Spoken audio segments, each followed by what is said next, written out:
Hello, my name is Dominique Andreoli, and this is my case study on Jordan.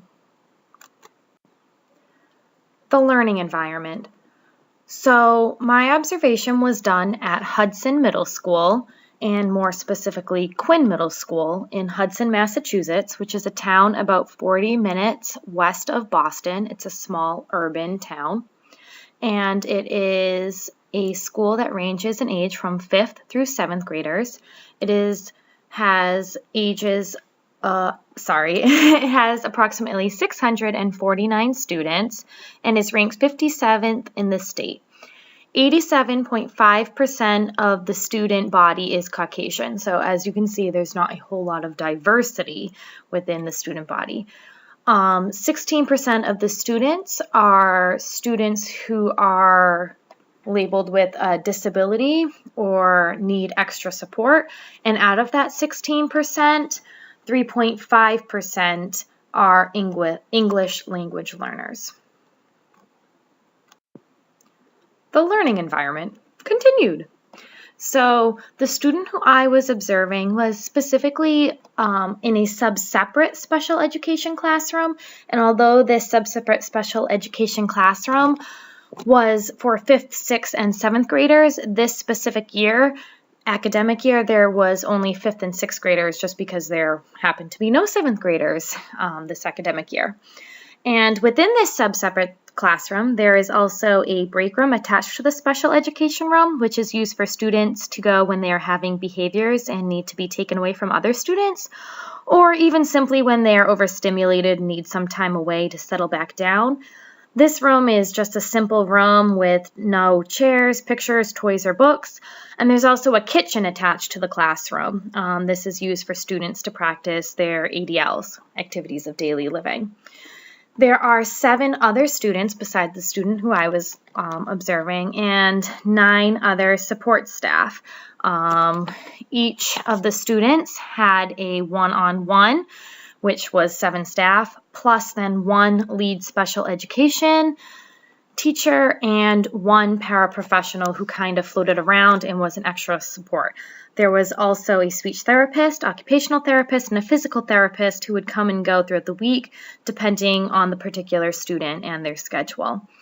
And although I said each student has a one-on-one aide and worked one-on-one with their aide, there is some group work that goes on within the classroom, and each student also has an IEP, and each IEP and each student follows the Common Core standards.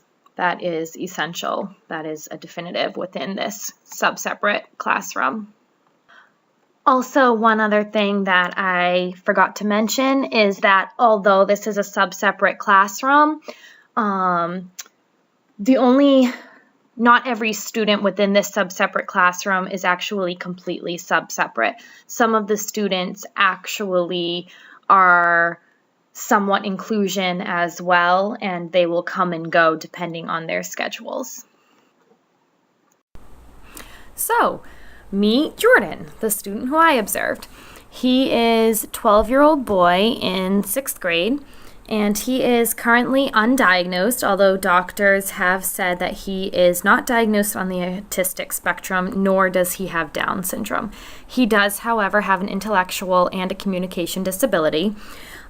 He can look people in the eye and he can carry a conversation. He can definitely empathize with others' emotions, and he certainly knows how they are feeling. This is actually kind of cool how well he can.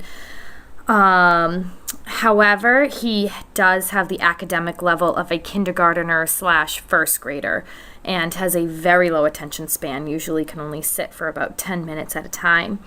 He sees a speech therapist as well as an occupational therapist for fine motor and gross motor skills, as well as a physical therapist, and he does have emotional and behavioral outbursts.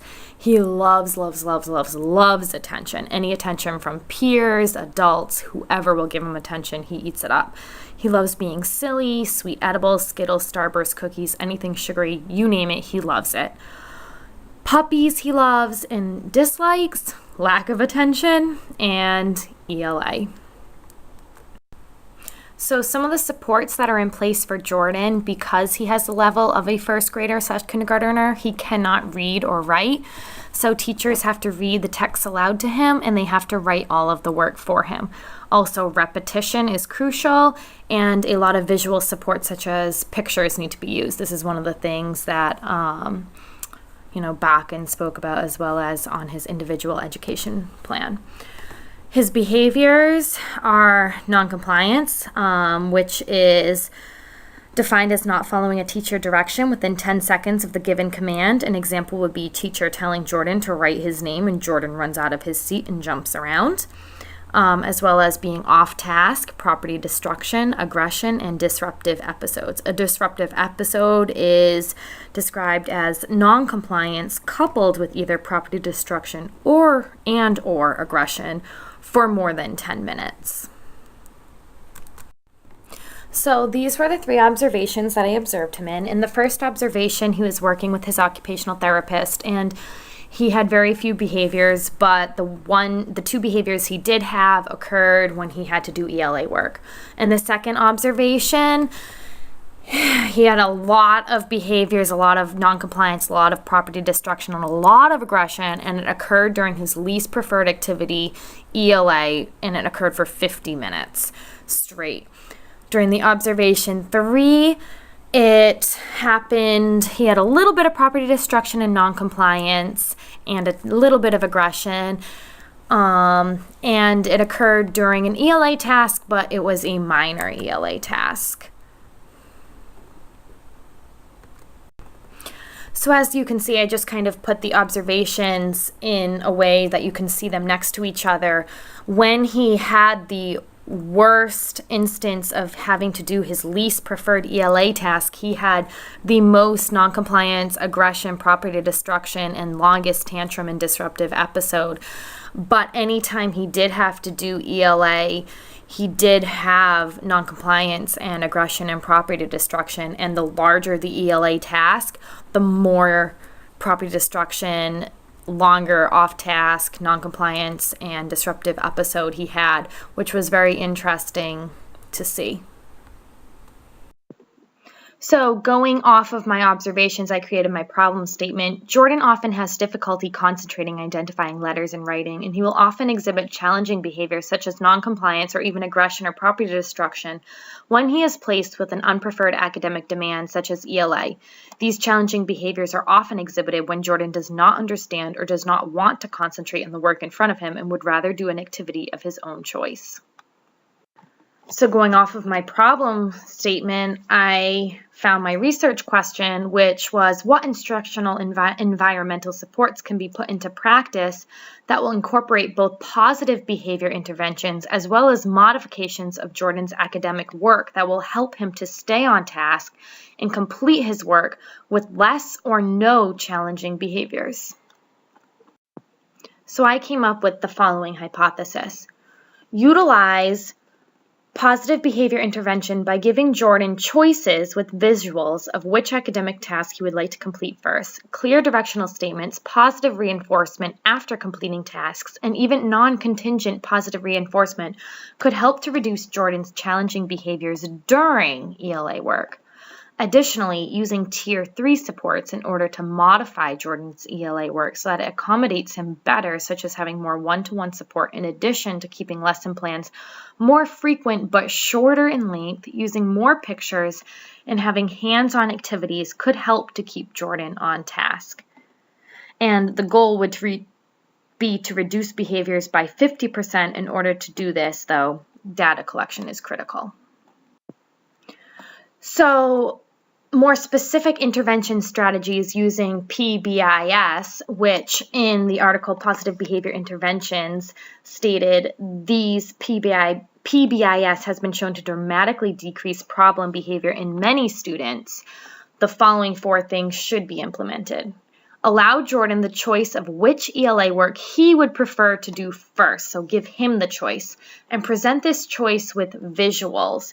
So Bakken says that visuals is a good thing. So for example, show the 2 sheets of ELA worksheets in front of him and tell him which one, this one or this one first. 2, use first then language. Example, first complete writing the letters and then you will have gym. 3, shorten the reinforcement to smaller intervals. Right now, Jordan is receiving Skittles at the end of his academic ELA work completion.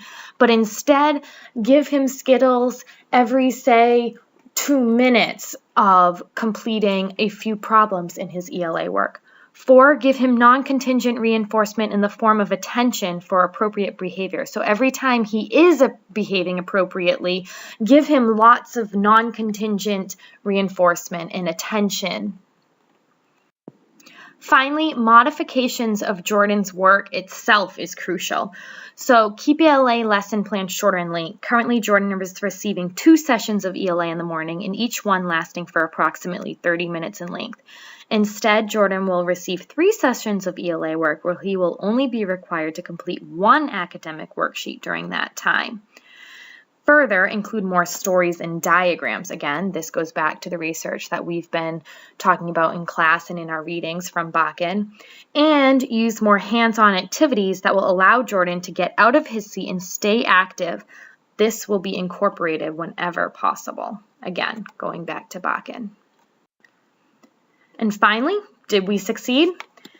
We will reevaluate at the end of the 2nd quarter of next academic school year. The data taken on Jordan will be compared to the results of his previous intervention plan to see if his challenging behavior has been stabilized by at least 50%. Thank you.